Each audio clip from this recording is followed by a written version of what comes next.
Good morning, children of class 10, and welcome to the English literature class. I'm sure you're very anxious to know what would happen to Antonio. We have left him with the danger of not being able to pay the money according to the terms of the bond. But today we will do a prose lesson, so you can take out your prose books. The lesson is on page 88. Lesson 7, The Little Match Girl by Hans Christian Andersen. Now this is a kind of a fairy story. Maybe you have read it in the lower classes. And there are two themes here in this lesson. The theme of the contrast between the rich and the poor. The rich were very wealthy. They had plenty of money and were provided with all the necessities of life, more than that also, even much more than that also, while the poor were very poor. And they could not have even the basic necessities of life. So the little match girl represents the poor, the poverty of the poor. She is hungry, she is suffering from cold, and not only that, her father is very cruel. So children in the Victorian era suffered a lot from cold and hunger and also from abuse. Abuse is the father beating the child. And you all would have read Oliver Twist. Oliver Twist also refers to the hardships, the difficulties which children had to face during the Victorian era. Now we will go on to the story, The Little Match Girl by Hans Christian Andersen. It was bitterly cold. Snow was falling and darkness was gathering.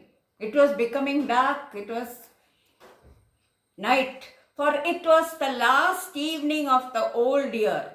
It was New Year's Eve. The next day would be New Year's Eve. People are very busy getting ready, buying new things, buying food, the roasted turkey, chicken and all that.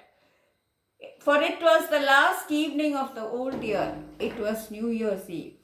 In the cold and the gloom, bitterly cold, extremely cold, gloom is darkness, a poor little girl walked bareheaded and barefoot.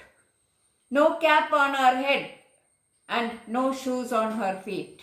Through the streets, she had been wearing slippers, it is true, when she left home. But what good were they? They had been her mother's, so the slippers were too big for her.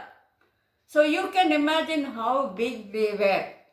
She is only a little girl of 7 or 8. Her name is not mentioned, her age is not mentioned. The little girl had lost them.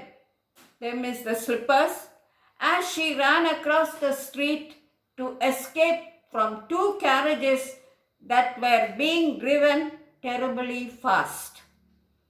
One slipper could not be found, and a boy had run off with the other, saying that it would come in very handy as a cradle someday when he had children of his own. That means he could play with that slipper. He might also be a poor boy. So she lost both her slippers because they were too big for her and because she ran to escape the vehicles coming very fast. So the little girl walked about the streets on her naked feet, bare feet, which were red and blue with the cold, extremely cold. She is suffering from the cold weather. In her old apron, she carried a great many matches, and she had a packet of them in her hand as well. Nobody had bought any from her, and no one had given her a single penny all day. She crept along, shivering and hungry, the picture of misery, poor little thing. So we also feel sad. We also feel sad about the sufferings of this little girl. Now, she's actually not selling matches, it's a kind of begging. She's hoping that somebody would take pity on her condition and give her some money. But all the rich people pass by even without noticing her because it is New Year's Eve and they are busy with their own affairs. The snowflakes fell on her long golden hair, which curled so prettily about her neck. She's a pretty girl, her hair is pretty, but she could not think of her appearance now. Appearance did not matter because she is suffering so much. Lights were shining in every window, and there was the glorious smell of roast goose in the street. For this was New Year's Eve, and she could not think of anything else. From the rich houses, lights were shining, and the smell also. She could get the smell of roast goose, but she did not have the privilege to enjoy all these things. She is poor. She huddled down in a heap in a corner formed by two houses, one of which projected further out into the street. That is the shelter which she has. One of which projected into the street more than the other. But though she tucked her little legs up under her, she felt colder and colder. She did not dare to go home, for she had sold no matches and earned not a single penny. Her father would be sure to beat her, and besides it was so cold at home. So in the street on New Year's Eve, she is suffering from the cold. She is not able to bear the cold. But if she goes home, the roof of her house is all broken, it is all cracked, and the cold wind will come in through it. That is two reasons why she could not go home. One, her father will beat her, and the second, even at home she is not protected from the cold. For they had nothing but the roof above them, and the wind whistled through that, even through the largest cracks which were stuffed with straw and rags. There were holes on the roof. It was stuffed with straw and rags, but the wind and the cold penetrated in through it. Her thin hands were almost numb with cold, very cold, red and blue with cold. If only she dared pull just one small match from the packet, strike it on the wall and warm her fingers. She's eager to get some warmth in this cold weather. So she is thinking of taking one little match and striking it. Even that she is a little bit reluctant to do because she will be wasting one match. She pulled out one, scratch. She is striking it against the wall. It spluttered and burnt. It had a warm, bright flame like a tiny candle when she held her hand over it. She is trying to warm her fingers over the candle flame. See how small the flame of the candle is. But what a strange light.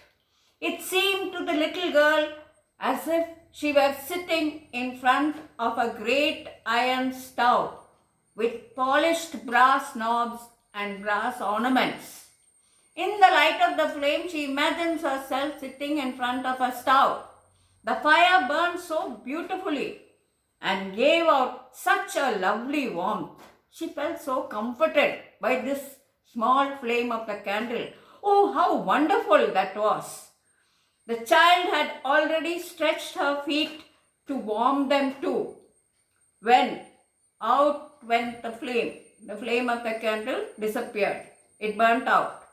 The stove vanished, and there she sat with a burnt match in her hand. She struck another match. It burned clearly, and where the light fell upon the wall, the bricks became transparent. She could see through the wall when she lighted the next match, like gauze. She could see right into the room, where a shining white cloth was spread on the table. It was covered with beautiful china. China is crockery, plates and cups and all. And in the center of it stood the roast goose. At least she had the vision of a roast goose, even though she could not eat it. Stuffed with prunes and apples.